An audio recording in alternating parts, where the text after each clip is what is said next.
Evet, dijital çağ dediğimiz, akıllı çağ dedikleri ya da birilerine göre tanımlandığı, kimin çağı, kimin akıllı çağı ya da kim tarafından kurgulanan, Batı tarafından terimler konuyor. İşte Z kuşağı deniliyor. Bilmem alfabetik bir takım terimler konularak insanları söylüyor. Hem biz karamsar değiliz. Gençliğimiz konusunda, Anadolu insanı konusunda, Kürdü, Türk'ü yaşayan bütün insanları konusunda bir inanç birliklerimiz var. Ama şu anda aileleri bozmak üzere maalesef çıkarılan bir takım kanunlar, öne alınmayan bir takım alışkanlıklar, kötü alışkanlıklar, özellikle televizyon dizileri maalesef bu konuda çocuklarımızı farklı mecralara götürmeye çalışıyor. Bu nedenle özellikle dijital çağ dediğimiz çağda yani bakanlığımız olsun, hükümet yetkilileri olsun bunun çözümü noktasında ciddi bütçe ayırmışlardır. Ama bu bütçeyi uygun ve doğru bir şekilde aktarabilmeli, öğrencilerimize ve çocuklarımıza yönelik çareler üretilebilen bir çalışmaya sonuç alabilmek için gayret göstermeli. Yoksa dijital çağ dediğimiz çağ bugün bir başkasıyla tanımlanan işte akıllı çağ dedikleri ya da akıllı teknoloji dedikleri insanın yerine robotların ya da bir takım makinelerin düşündürüldüğü bir çağa doğru insanlar sevk ediliyor.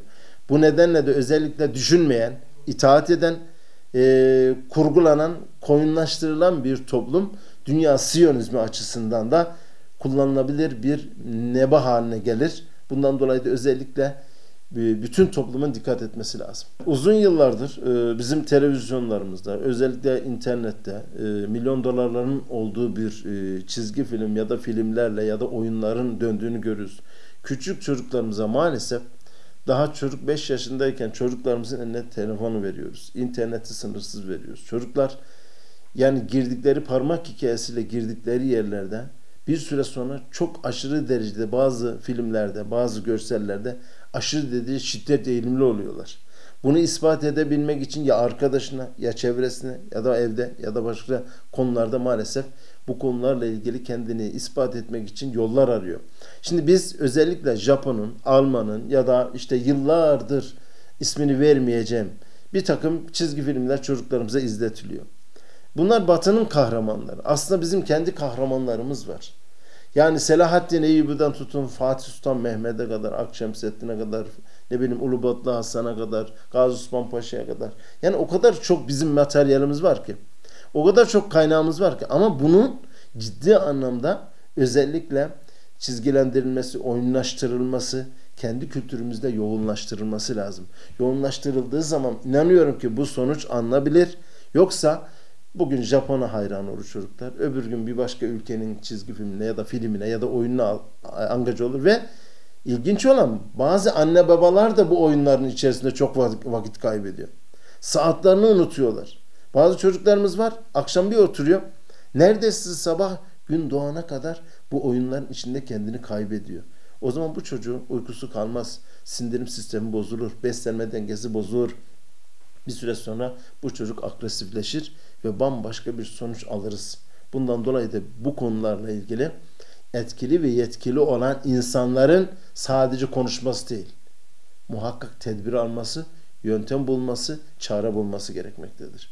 Kontrol edilmesi lazım. Yani bir şey yasaklamakla sonuç alamıyorsunuz. Alternatifini koymak zorundasınız. Yani şunu yeme, bunu yeme. O zaman ne yesin çocuk? O zaman alternatifini koyacak bu toplum. Anneler, babalar koyacak, kendimiz koyacağız ve çocuklarımızı yani şu haramdır, şu helaldir şeklinde olabilir. Ama asıl olarak neden haram, neden faydalı, neden zararlı, ben bunu niye yapmak zorundayım ya da yapmamak zorundayım? Bu fikri aşılarsak sorgulayabilen bir nesil inanıyorum ki önüne çareler de konulduğunda çıkar yolu bulacağına inanıyorum. Özellikle milli eğitimle ilgili yine daha önceki basın açıklamalarımızda söylediğimiz bir çalışma var.